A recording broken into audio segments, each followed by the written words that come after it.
And good morning. It's 7:04 on this Wednesday. It's August 7th. It's time to head to Studio B for Coleman and Company. Hello, everybody, and welcome here on a Wednesday morning. We're glad to have you with us, and we welcome Bob McDonald to talk about Cedarstone Bank. Bob, of course, is President and Chief Executive Officer.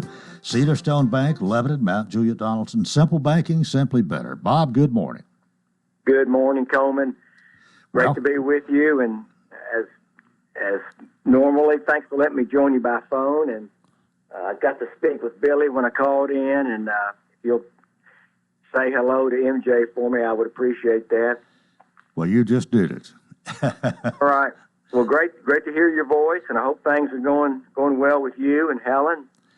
Yeah, things are fine.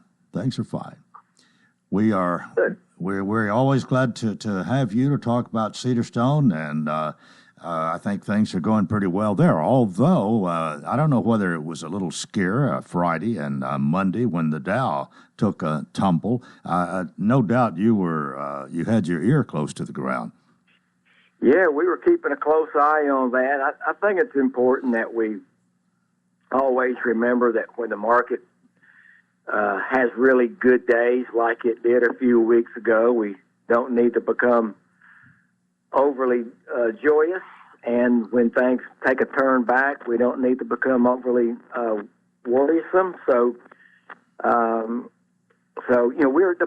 we're back to about where the Dow was back in May or early June. So it's still a good number, and it was very likely a bit of a correction to the big increases that we had from a few months ago, and I think some of the particular stocks, particularly in the technology sector, were sort of leading that charge a couple of months ago, and that's what led us back down a bit in the last few days. Of course, we've got some international events with Israel and Iran. That always stirs the markets up. We had some economic news that came out that was not so good. Still questions about what's the Fed going to do. They obviously did not drop rates last week. I don't think anybody was expecting that, but I think it makes it pretty evident that they'll need to do that when they meet again in September. We just need to keep our head up and keep grinding away, as they say, and everything will end up working out. Well, no doubt. But as a banker, you do pay pretty close attention to that and anticipate a little bit, if you can, in advance, maybe, of what they're going to do, don't you? Well, we do, Coleman. It's most people, their largest asset is their home, so that's their most valuable asset, and then their second largest asset will be their 401k. Some type of an investment account, some type of a retirement account. And so that's always going to be normally in the stock market. And so when you have real estate values decline, or when you have the stock market decline, then that can have an impact on consumer confidence, which as you and I know, consumer spending makes up about 75% of our economy. So when we have consumer sentiment improved and we see economic conditions improve, and when you see consumer sentiment become a bit concerning, then you'll see economic activity drop. So we are interested in real estate values and in the value of the stock market because it does impact our customers. Well, as we say each week and remind people, you can get your loan at Cedarstone and you're still lending a lot of money. We are, and we're starting to see rates come down a little bit, and we have Coleman. And to speak about loans specifically, we have what we call an in-house mortgage loan. It's a first mortgage loan for folks who are buying a home or need to refinance their home, and it's a very competitive rate. It's got some good features and some good terms, and so for folks who might be challenged at qualifying for that secondary market loan, we have that option, and it's a good option. And of course, we do offer secondary market mortgage loans. Cindy Harrell in our Lebanon office does that, and she's great at it. She's I've been in banking a long time, Coleman. I've spent a lot of my years in mortgage banking, and she's the best that I've seen in terms of knowledge and service. So I encourage folks who need to purchase a home or refinance their home, and they want that type of loan, to call Cindy, because I can assure you she's the best at what she does. Okay, I guess finally we'll talk about that Simply Better free checking account this morning. Yes, sir. We'll talk about that, and it remains the foundation of our bank, Coleman. We think it's the most important banking product is a checking account, and if you want to do your banking with paper, we offer you free checks. If you want technology, we offer that well. Also, you can do your banking with your telephone, with your computer, and so there's not a single banking product, whether it be a checking account or anything else, that anybody can offer that we cannot also. So we encourage your listeners who don't bank with us to come visit with us. It'd be our pleasure to talk. And for those who listen to you, and we are their bank, we thank you very much for placing your confidence in us. And, of course, you are celebrating 20 years. It was 20 years in April, Coleman. It's hard to believe, and you've been there with us from day one, and we're proud of our relationship with you and so many other folks there at the radio station and with the station. We appreciate the support that y'all have given us over these 20 years. Bob, thank you so much. We'll do it again next week. Thank you, my good friend. Have a great day. Bob McDonald, he is President and Chief Executive Officer for Cedar Stone Bank. Lebanon, Mount Julia, Donaldson, simple banking, simply better. 10:30 after the hour. This is believe it or not, it's the 7th day of August, but it's still the first Wednesday in August. And the first Wednesday of each month, we feature the UT Extension Office. Well, today, Grace Harville joins us, and we're gonna pick her brain a little bit this morning. Grace, good morning to you. Good morning.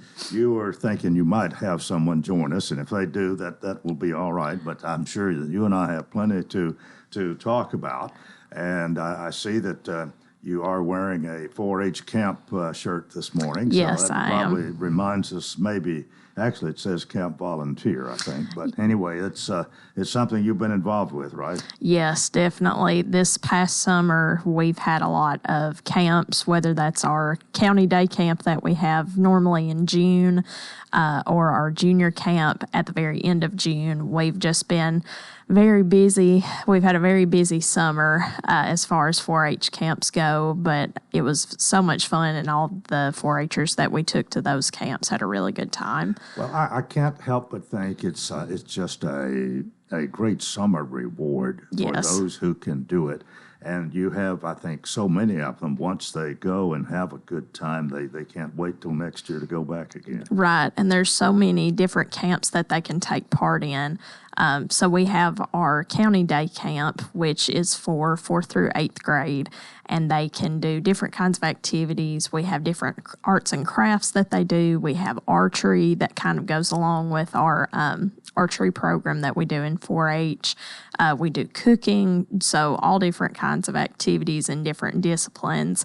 And then at our overnight camps, we have activities that are more recreational. So we have kayaking, canoeing, paddle boarding, zip line. There's a zip line now at 4-H camp, and it's pretty fun, in my opinion.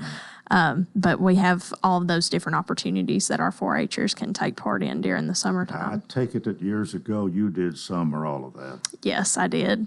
So you've been there, done that. You know how to help them have a great time. Right. Yes, I was a camper.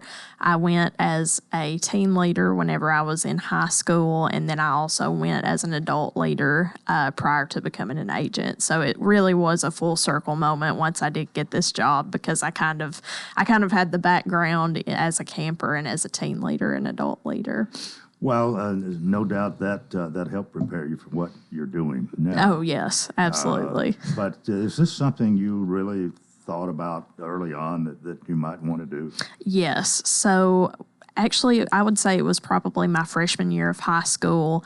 I was still in between career choices. I thought about either majoring in food science and going to culinary school and being a chef.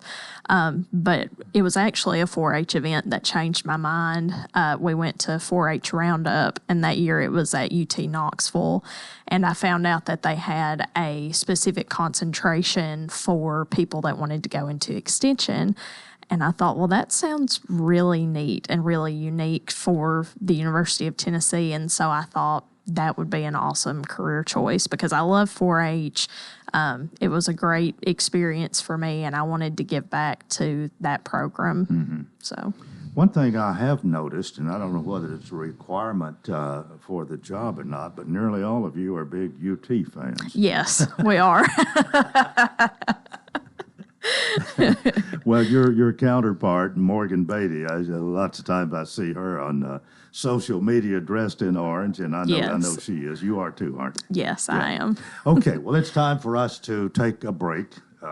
Grace Harville is with us this morning, and we'll talk more in a moment. You're on Coleman and Company, FM 98.9. And let's see what's happening on the roadways. Thanks to Bates Ford, get a battery installed in most vehicles. $149.95. Bates Ford, 1780 Franklin Road. Now at traffic, here's Chuck. Good morning. A lot going on. They're trying to clean up this accident, 65 northbound, just before Dickerson Pike. That overnight crash involving that truck out in Wilson County, 40 East. That's going to be just past 840. Power lines are down in Wilson County.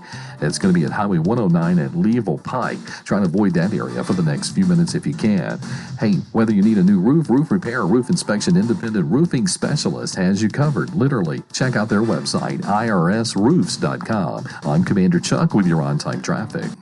Gregory Dental Group in Lebanon is in a new location, 1746 West Main in Lebanon, across from Sports Village. Gregory Dental Group offers cosmetic procedures, dental implant services, and digital dentures. Premium dentures in just 2 appointments. Hi, I'm Dr. Derek Gregory. In my office, you can count on compassionate staff who will truly listen to you, take the time to get to know you, and discuss your personal needs. No insurance? No problem. Call about the discount plan. Gregory Dental Group, 444-0322. Designer Carpets in Lebanon is your headquarters for flooring such as carpet, hardwood, laminate, vinyl, and tile from all of the major manufacturers. Designer Carpets installs luxury waterproof vinyl planks and tiles, and they also do custom shower installations, backsplashes, and tub surrounds. Estimates are free and financing is available. Call Johnny or Rex at 453-3000. In business for decades at 1010 West Main, or visit designercarpetsoflebanon.com. This is Ray Edwards with Powell & Meadows Insurance Agency. For your home, auto, life, and health insurance, Powell & Meadows can assist you with a plan that's right for you at a price you can afford. We also provide business insurance, including commercial property, general liability, business auto, and workers' compensation, tailor-made for your company.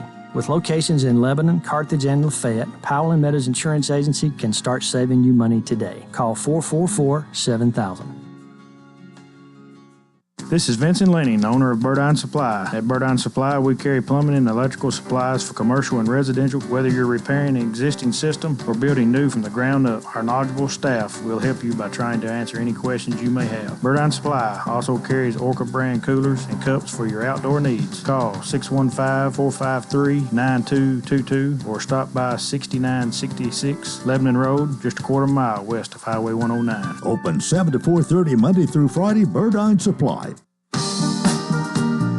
Coleman and Company, it's a Wednesday. We have Grace Harville with us this morning from the UT Extension Office. I guess we've talked about your good times with the summer camps, 4-H camps, with the Wilson County Fair, Tennessee State Fair is coming up, and you have a big role to play there, don't you? Yes, we do. So each year at the fair, we are in charge of the 4-H Chicken Shack, and that serves as one of our biggest fundraisers that we have for the year. I've encouraged people to, if they can, support local, and I always mention that along with the Rotary and Lions Club booths. Mm-hmm. there are three that I try my best to at least go by one time. Right. And you do have some good chicken. Yes, we do. So this year will be just a continuation of what you've been doing, I guess. Yes, it will. We're going to be serving our chicken that we normally have, and we also have pork loin as well. And I've heard that the pork loin is very good, so I'll have to try that this year at the fair. What does all that money go for? Well, it can go towards various things that we have in our 4-H program. But it is for the 4-H program. Yes, it's specifically for our 4-H program, but it can go towards various things that we have going on. We have other fundraisers that we do, like our dessert auction that we had in April. It went specifically towards our camp scholarships that we have for 4-H camp. But the Chicken Shack is just a really good overall fundraiser for our 4-H program. You have some 4-Hers that help you there? Yes. So our 4-Hers and their parents and other volunteers play a huge role in the success of the Chicken Shack. And so they will help us throughout the week. We also have people that are on the Junior Fair Board through the fair office. They'll help us as well. And we always take volunteers that are willing to help. You need some? You need people to call and volunteer, or are you full up already? Well, I haven't checked our sign-up list yet, but I would say we have a pretty good amount of volunteers so far. But if you call our office and if you would like to volunteer, I'm sure that we still have a couple more slots. Find a place for you. Yes, definitely. Or even lighten somebody else's load a little bit. Right. Well, but you are, if the fair is open, well, I guess you have a certain time to close at night, right? Like when everybody else closes, kind of you close. Right. And I don't know what time that is, but 10, 10:30, 11 o'clock, something like that. But you've been doing this for a good long while. I guess it's just part of what we expect, especially out of 4-H and the UT Extension at the fair. Yes. So I've only been here for a little over a year and a half, but before I came into this role as the 4-H agent, I'd heard so many great things about the Chicken Shack. It's been a really big tradition at the fair, and I was super, super excited to find out that I would be helping in it as well. What do the 4-Hers do? You have some of them there, right? I don't know whether you have maybe the older ones or who, but I've noticed some pretty young people in there. Yes. So the majority of our 4-Hers will stay in the Chicken Shack, and they'll help to get food orders or anything else ready. Sometimes they might help with the preparation of the chicken or any of the other products that we have, like our banana pudding or any of our side items. And then we also might have some of our older senior high 4-Hers helping us in the pit where we actually cook the chicken and the pork loin. So it just depends on their age and their grade level. What do you and Morgan mostly do?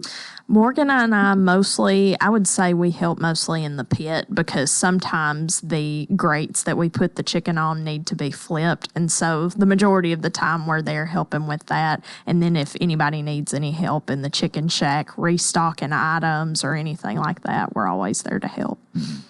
Well, the fair starts, it's next Thursday. Next Thursday. A week from tomorrow. And goes for 10 days, isn't it? Is it 10 That's or right. 11? 10. A 10. 10, all right.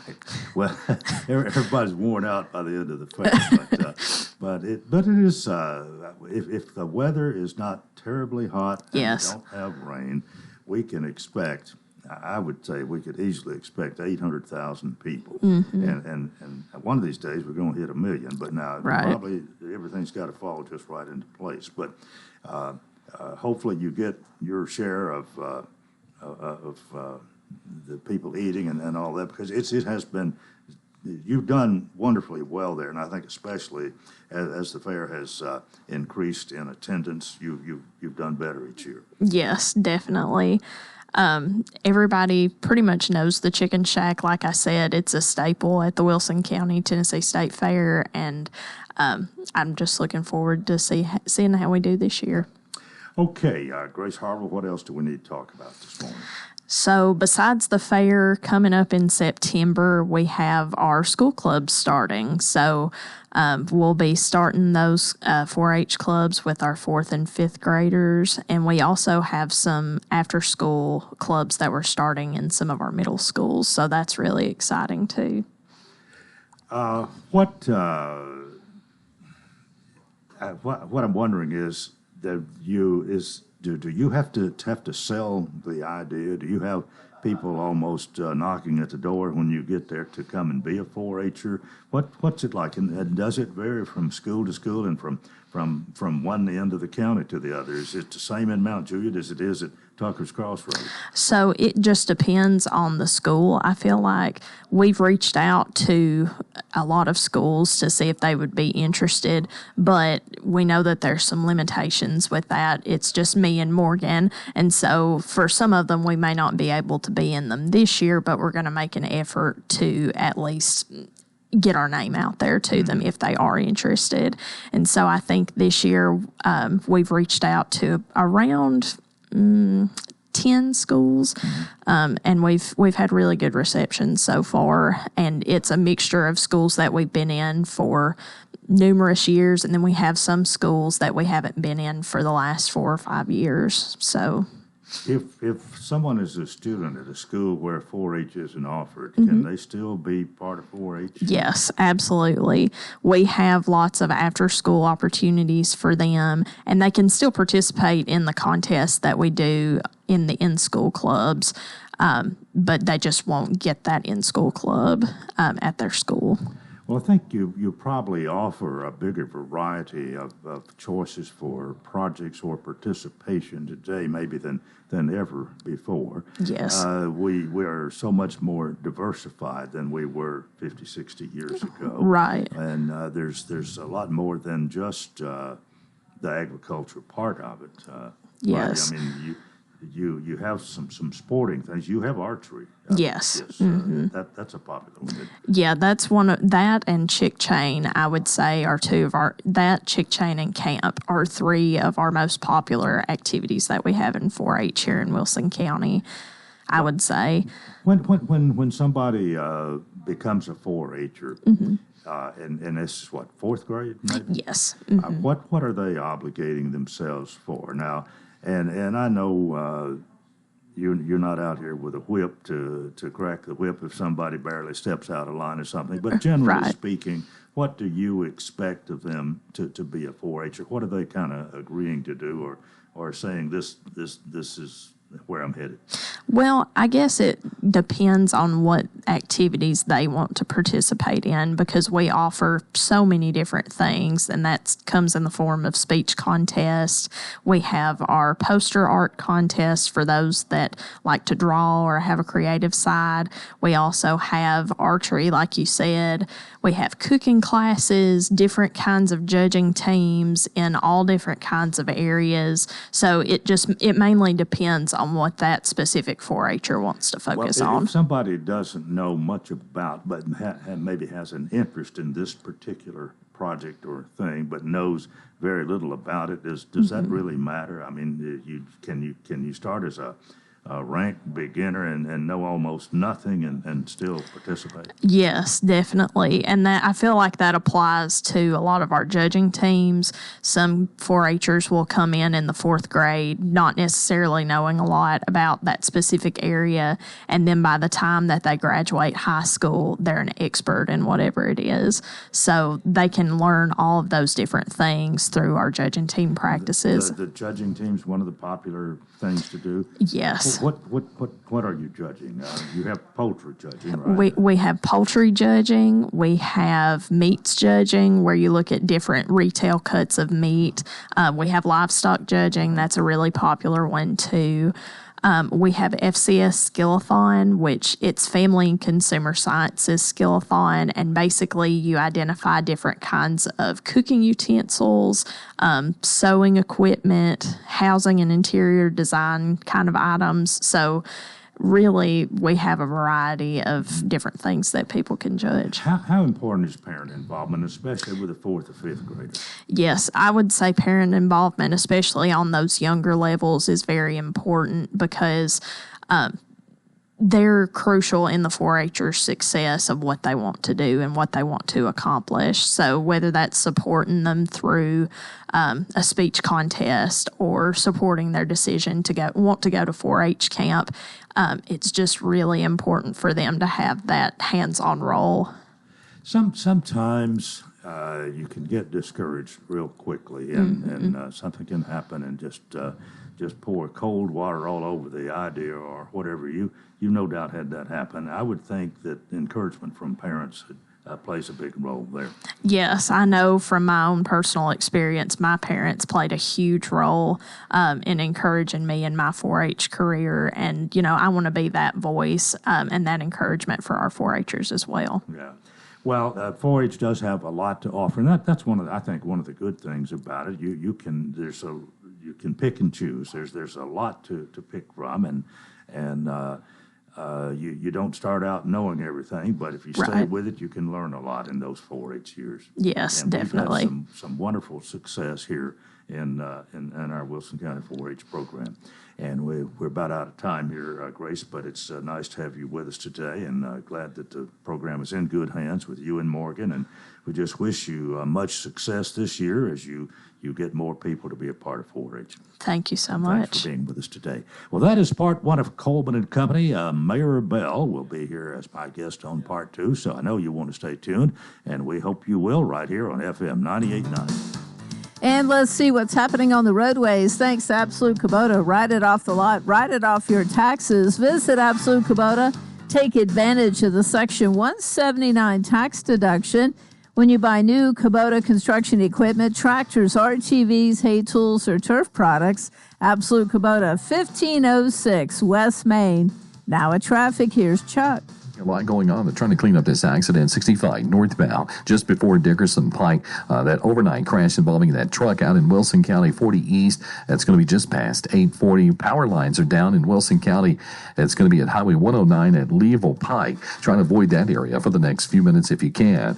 Hey, whether you need a new roof repair, or roof inspection, Independent Roofing Specialist has you covered. Literally, check out their website, irsroofs.com. I'm Commander Chuck with your on-time traffic. Simple banking, simply better. Since 2004, that's been our motto at Cedar Stone Bank. I'm Bob McDonald. We know that financial decisions can sometimes be complicated, but that doesn't mean solutions have to be. Whether you're buying a new home, renovating your existing home, or buying a car, or maybe you're a business that needs to purchase equipment for the building you operate from, we have all the technology that will allow you to do your banking online or on the telephone, or you can come in one of our beautiful branches and see our great people. With locations in Lebanon, Mount Juliet, and Nashville, Cedar Stone Bank. Simple banking, simply better. Member FDIC, Equal Housing Lender.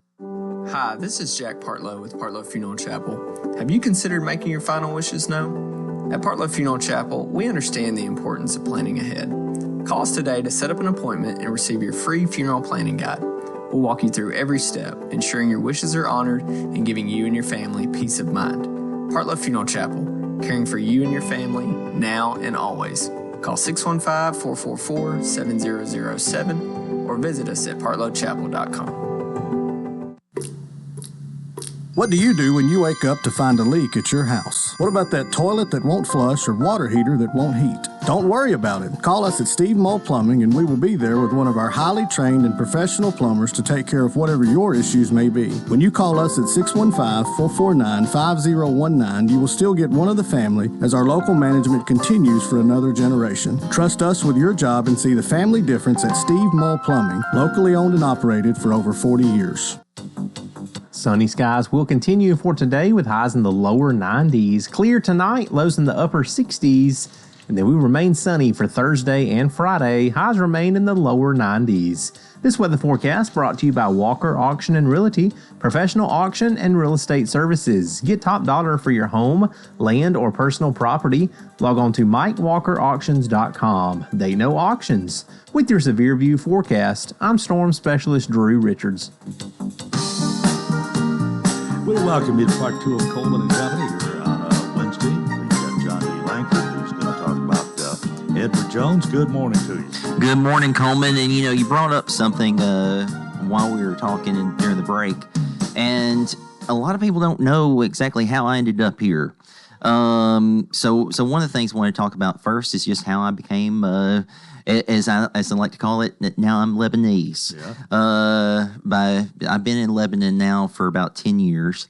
And Edward Jones, originally, I lived in Hendersonville, and my office was supposed to be in Gallatin. And if you remember Ken Caldwell, he was a financial advisor here for about 20 years. And before that, he was the plant manager at TRW. Right. He was retiring, and what they did was they took a part of his book of business when he retired, and I opened a new office, and that's the office on West Medore Parkway. And we're getting ready to hopefully renew our lease, and going to be there another 5 years at least. But that would be 15 years at that point. But during that time period, I'm originally from Paris, Tennessee, home of the world's biggest fish fry. And we have a little thing coming up soon called the Fair. Only about 800,000 people from what I heard earlier. And being able, as I see Sherry Bazadola walking through here, go to church with her. But seeing how our communities come together, Lebanon to me is like Paris on steroids. Paris is a small town on Kentucky Lake, and where you go to the grocery store and you may talk to 15 people before you leave because you knew everybody that you ran into. And Lebanon is kind of like Paris on steroids because it still has that small town feel, even though, as Mayor Bell will talk about later on, we are growing. And there are a lot of new things and wonderful things that are coming into the area, but we still have the same feel of that small town with that. And with Edward Jones, one of the things I want to talk about today is how we bring that small town feel to the financial world. I tell people all the time, nothing big. I'm just in charge of retirement and life savings. That's all. And I look for people to kind of look at that and go, oh, well, I may need to know that person a little bit better. Like they may need to know that I have an MBA in finance. They may need to know that I'm a certified financial planner. They may need to know that I've been named Best of Wilson County several times. They may need to know that I'm not going anywhere. My wife is a teacher at Jones Brummett, and my daughter's in 3rd grade. And we've made a lot of roots here in Lebanon. And along the way, they also need to know that I care a little bit. We're not always in it just for the money, but also for what we can do to build those relationships. I know I've got some clients now that they have become my best friends, and the people that I hang out with on the weekends and go to church with and break bread with, and being able to know that that person can also call me and get me. We're not some advisor that has a 1-800 number. If you want to come in the office and have a cup of coffee, that's what we do.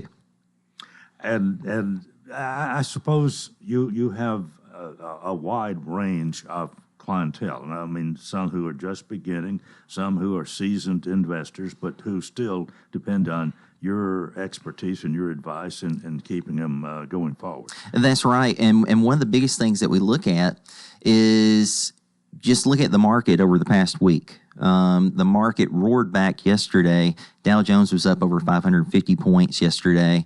The day before, it was down quite a bit as well. And I had one of my clients that I talked to said, "Hey, John, I bet you've been really busy today." And I said, "No, not really." And the big reason why is because we don't look for the day-to-day trader. We look for people that want to have serious long-term investments. The long-term investor, over the course of a turmoil inside the market, they're going to be fine.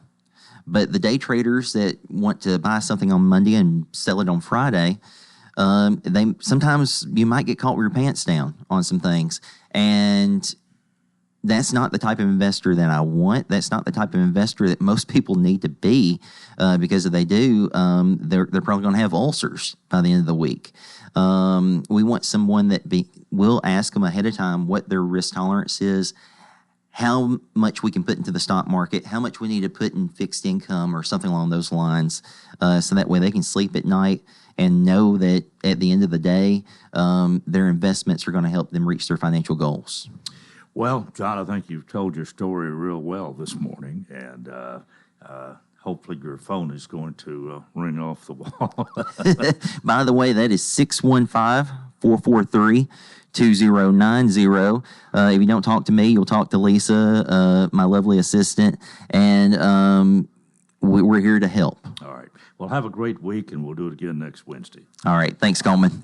John D. Langford with Edward Jones, and that takes us to about 22 minutes before the hour, and Lebanon Mayor Rick Bell is here. Mayor, good morning.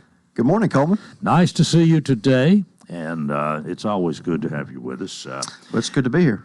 Had a meeting last night we'll talk about, and what all. In fact, we just we really get a Lebanon progress report out of you, or a situation report, or whatever you want to call it. We find out what's going on at the city of Lebanon when you come out here, and I appreciate that. Well, I appreciate you having me. It's been a while since I've been here because there were 5 Tuesdays in July, and that threw an extra week in between our regular meetings. So that gets us off schedule sometimes, but it is good to be here. And we did have a meeting last night.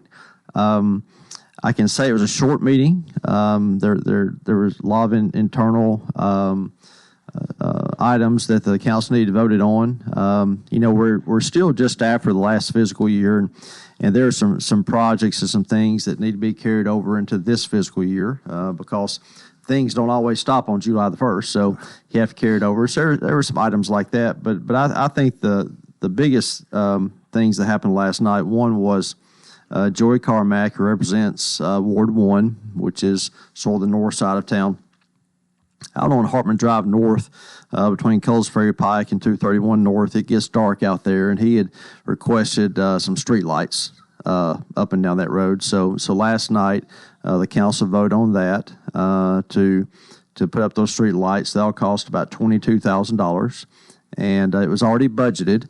That's part of it. We got the money out of our state street aid fund that comes from them. So we were happy to do that, and that's something that people in that part of town have been wanting for a while, and so Joey was able to get that done last night, and everybody supported him on that, so I think that was a good thing.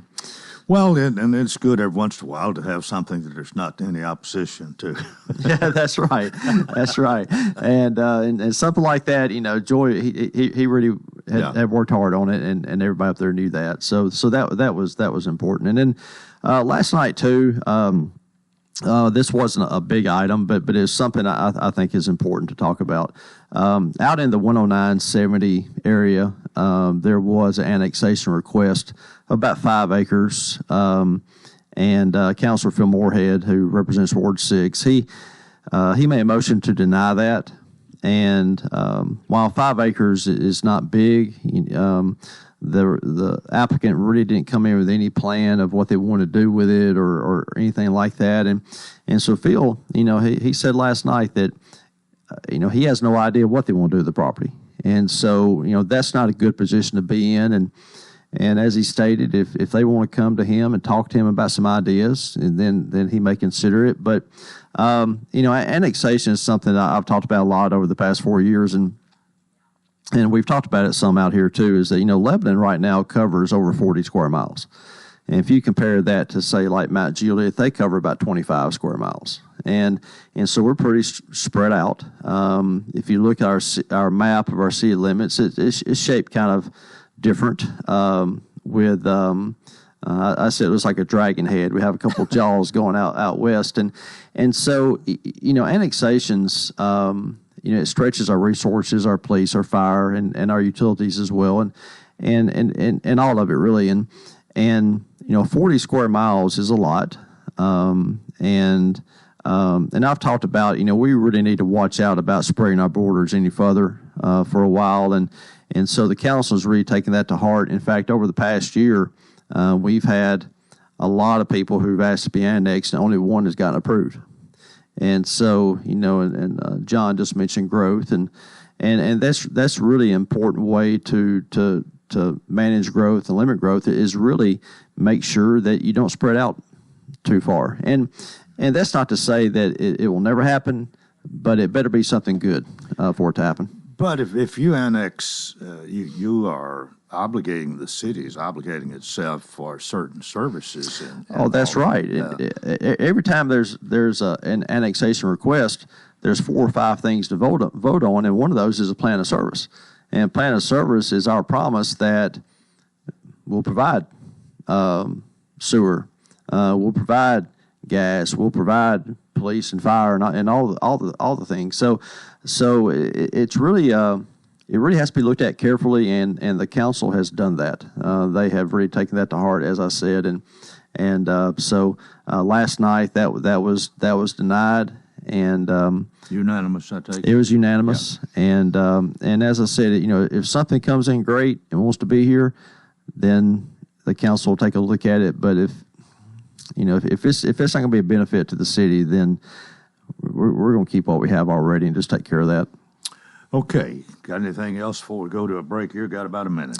Talk about annexations. I think that's it's there's a process to that, and I'd like to explain that too. Is that we have an urban growth boundary that was established years ago, which is an area that any property inside that boundary, the property owner can ask to be annexed. They have that legal right, and there's a lot of times, like last night, the annexations get on our agendas that the council and I are not in favor of. And I think that there's an idea out there that if it's on the agenda, then it's a done deal. And that's not true. There's a process to this. People have the legal right to ask, but we do not have to say yes. And I just want people to understand that just because you see something on the agenda that's in your area close to you, that does not mean that it's done. It means that that's the process, and the process has to be voted on, and that's the opportunity people come talk about their thoughts behind it, and for the council to listen and really take that into consideration. But when something's on the agenda, there's been a lot voted no, I can promise you, and so last night was a good example of that. All right, Lebanon Mayor Rick Bell is here. We'll take a break. This is Coleman and Company, FM 98.9. And let's see what's happening on the roadways. Want to thank our friends at Bates Ford and the Works Vehicle Checkup. They'll make sure your vehicle is ready for any road. It's $59.95 up to 5 quarts oil. Tax and disposal, $17.80 Franklin Road. Now at traffic, here's Chuck. Good morning. It's been very busy and active out here as they clean up this wreck on 65 northbound before you get up to Dickerson Pike. It's a mess out here in Wilson County. Has been all morning. 40 eastbound, just past 840. One truck driver was killed in this crash out here. It's still crowded over there where they're trying to fix some power lines on Highway 109 just north of I-40 there at Leeville Pike.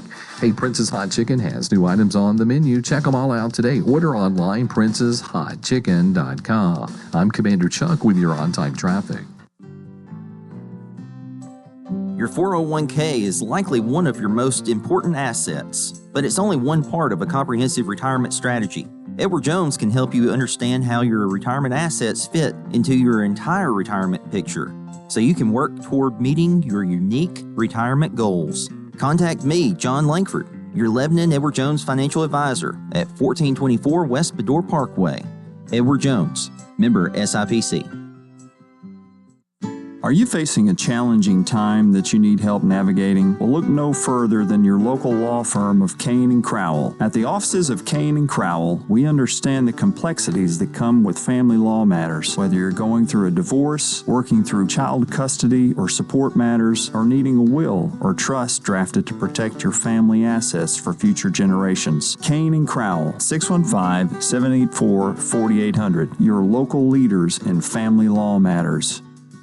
A.G. & Johnson is your experienced real estate and auction company, specializing in residential, commercial, and personal property auctions. Did you know that auctions are a fast and efficient way to sell your property? Auctions reduce time on the market and have an exact selling date. Call us for an in-home consultation today at 615-444-0909. A.G. & Johnson Realty and Auction, 728 West Main Street in Lebanon, or find us online at agandjohnson.com. Voted best auction company in Wilson County.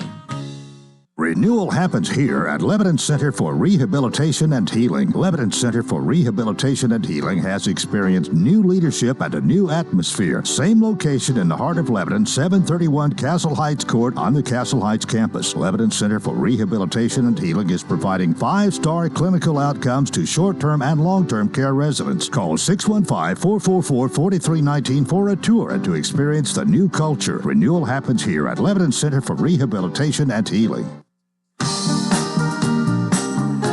Welcome again to our program, and Lebanon Mayor Rick Bell, final segment here for a Wednesday morning. And Mayor, back to you. What else you need to tell us? Well, there are a couple of infrastructural items I need to talk about, and one just got finished up this week, Wynwood Drive, which has been closed for a while for bridge repair. It opened back up earlier this week. So Wynwood Drive. Yes. Okay. Yeah, and it closed earlier this summer. There was a bridge that TDOT had inspected there, and they needed to be repaired. So we did that. And something interesting, 2 days ago, I was in Nashville meeting with the TDOT commissioner and his staff, talking about infrastructure needs here in Lebanon and some of the things that we would like to see along their state routes. And in that conversation, I mentioned Wynwood and being finished, and they said that they inspect 20,000 bridges all across the state. That's their job. That's a lot of bridges. Mm-hmm. And so I thought that was interesting that that's something they do that we don't really realize that they do. And that goes from, big bridges across the Mississippi River to little bridges on Wynwood Drive. And so this one needed it and been working on it. And the idea behind it was to do it when school was not in session. And so it got finished just in time. And so it looks good. It operates good. And I hope the people in that area are happy about it.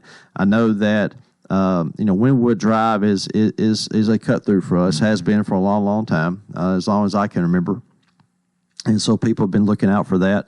MJ was talking about it before I came on there, and that's a cut through for her too. So she was very interested in that. So it's open now. I want to make sure everyone knows that, and so that was a successful project for us. Good. And then also, since last time I was here, we turned on another traffic signal, this one at Horn Springs Road and Highway 70. And this is one that had been needed for a long time. There's a lot of people who live on Horn Springs Road, most of them out in the county.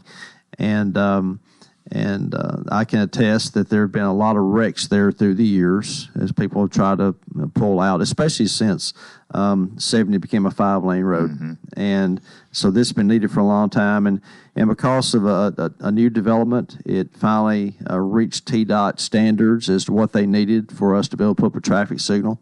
And developer paid for it as well. So that light's been turned on.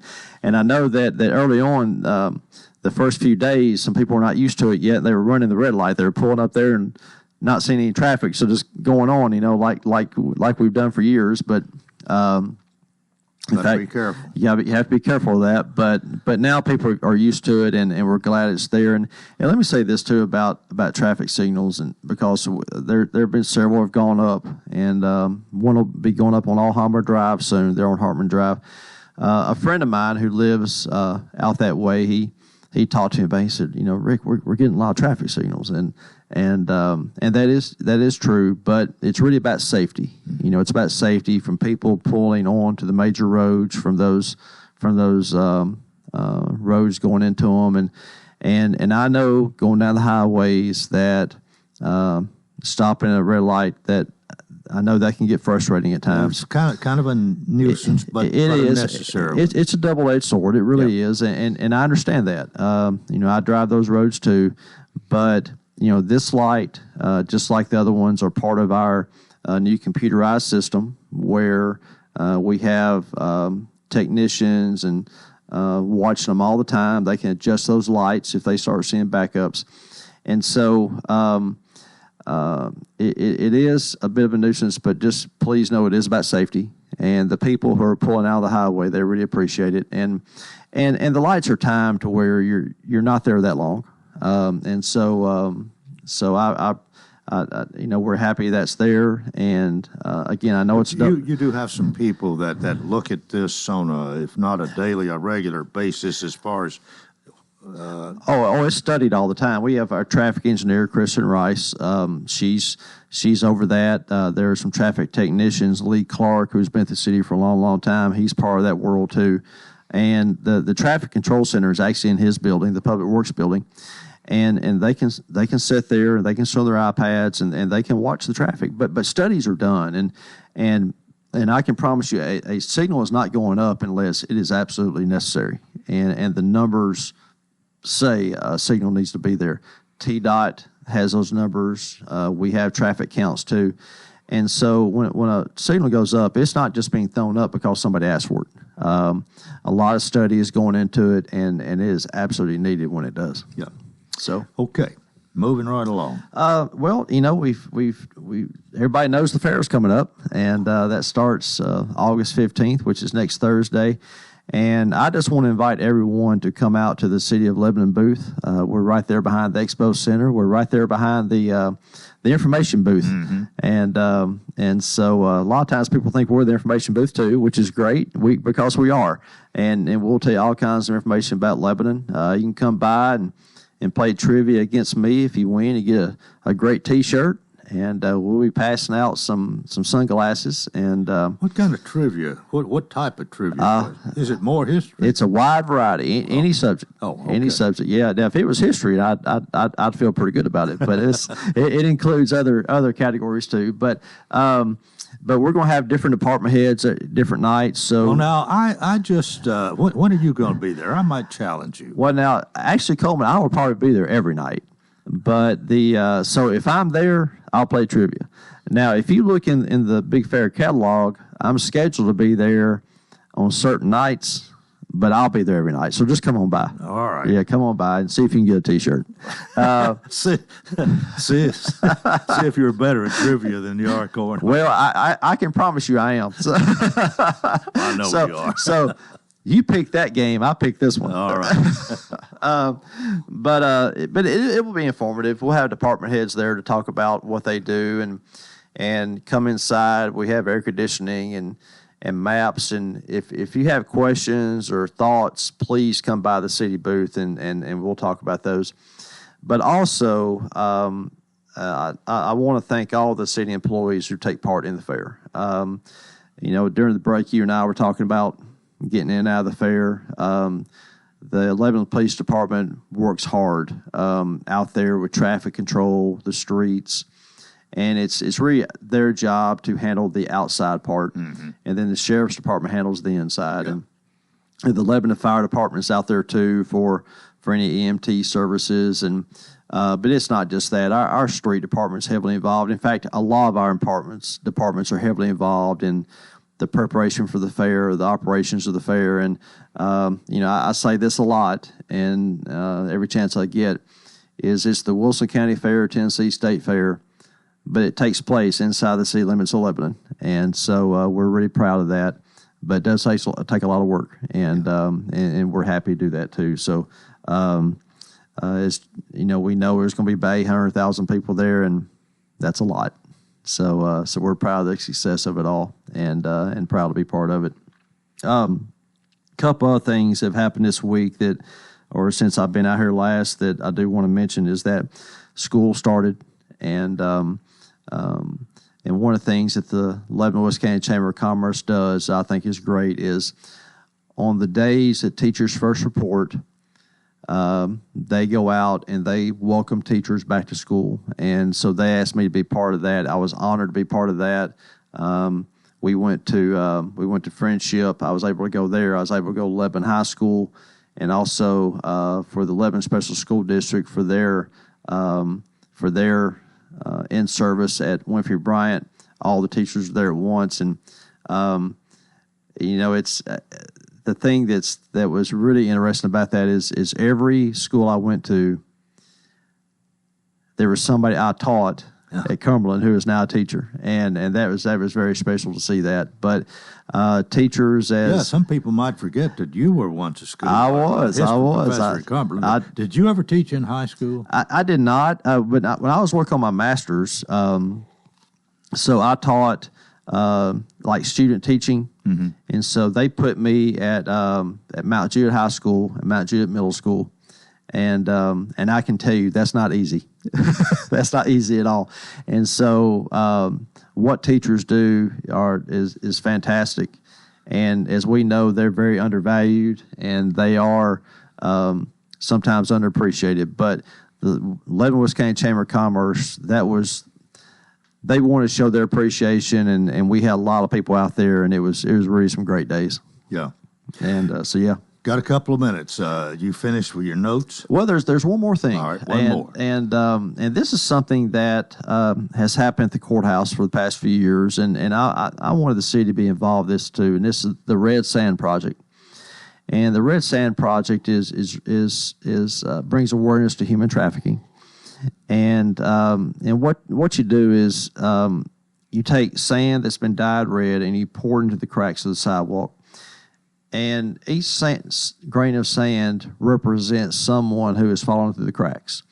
And so we were able to do that at City Hall on our back steps where most people walk in. And so we got there with the staff and we poured red sand in the cracks. And I just thought that was important. And I did at the courthouse too with Mary Hutto and Kenny Martin. And because this is something that, as we go through our day-to-day lives, most of us, this is not something that we encounter, but there are a lot of people out there who are caught up in this. And so that awareness I thought was important that we be involved in as well. So I thank everyone who organized that and everyone who works in that area and to help stop that. And that's just our small thing we could do.